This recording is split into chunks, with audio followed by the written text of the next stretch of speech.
A game that has big significance for the start of the season for the Jackets and really could, steer the course to the end of the season as well. If you're able to go on the road, perform well on both sides of the ball, come back 1-0, and then you have a team you should definitely handle week 2 to be 2-0. Get yourself to an undefeated matchup with the Clemson Tigers week 3. Now, I know players and coaches don't look that far down the road. That's our job to do. And so you have that opportunity if you go out and you perform well Friday night. These are the type of games you've put your team in position you should win. Colorado is an inexperienced football team. Colorado's got new quarterbacks. They've got new wide receivers. They've got new defensive backs. This is the type of game that when you're building your program, it's a nice name that you're going to go play in Colorado. Deion Sanders obviously makes it a little bit more cachet than it would have been any other time. You got to go win this game. All the offseason love for Georgia Tech goes out the window if they don't win on Friday night. Because if they lose, it goes back to, this is the same old Tech.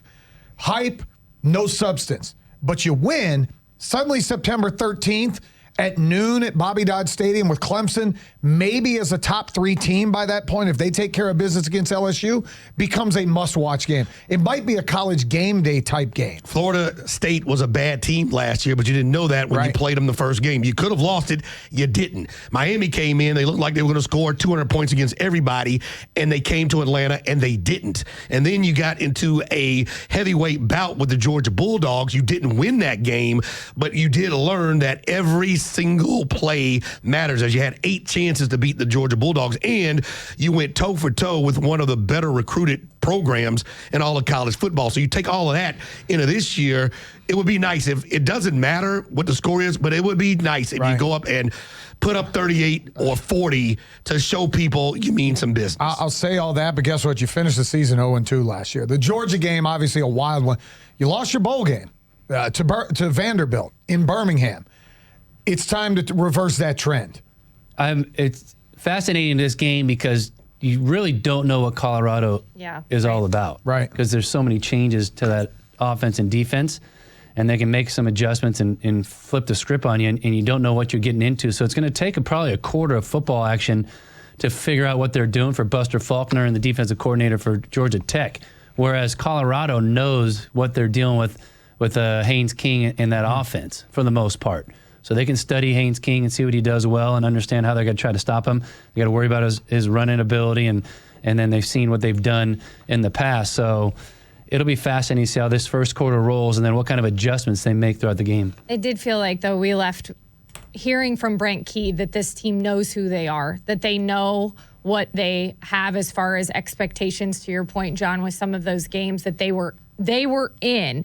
They know they can play at that level, and that's what they're expecting from themselves at this point. And I don't know that Colorado feels that way walking into Friday night. I think they know that they're a team that the country loves, and they've got a head coach that people just get behind.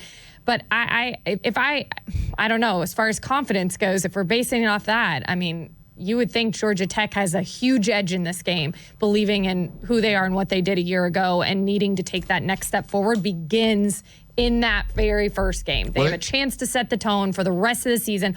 All eyeballs across the nation get to be on them, and all of a sudden they're not anymore a team that's flying under the radar. They are a team that beat Colorado week 1. They're favored by 3.5, and they do have confidence. Here is safety for the Jackets, Clayton Powell-Lee, saying he knows, and the Jackets know, it is going to be an event with all of the celebrities and entertainers and Hall of Famers and NFL players on the sideline, and they will be prepared for all of it. Everybody says it's a different experience, but I've experienced some crazy stadiums since being here, so just knowing that, not trying to overhype it, honestly, like it's another game. I know they bring out celebrities, they do all this crazy stuff, but we're playing football. Then none of them playing. They can hype you up all they want to, but you want to feel, not them.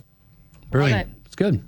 I like it. They're worried about football. It's more about Georgia Tech than it is Colorado in this game. They just have to play up to their standard, which has been raised year after year with Brent Key at the helm, and I like their chances to go in there and make some hay and find a way to win.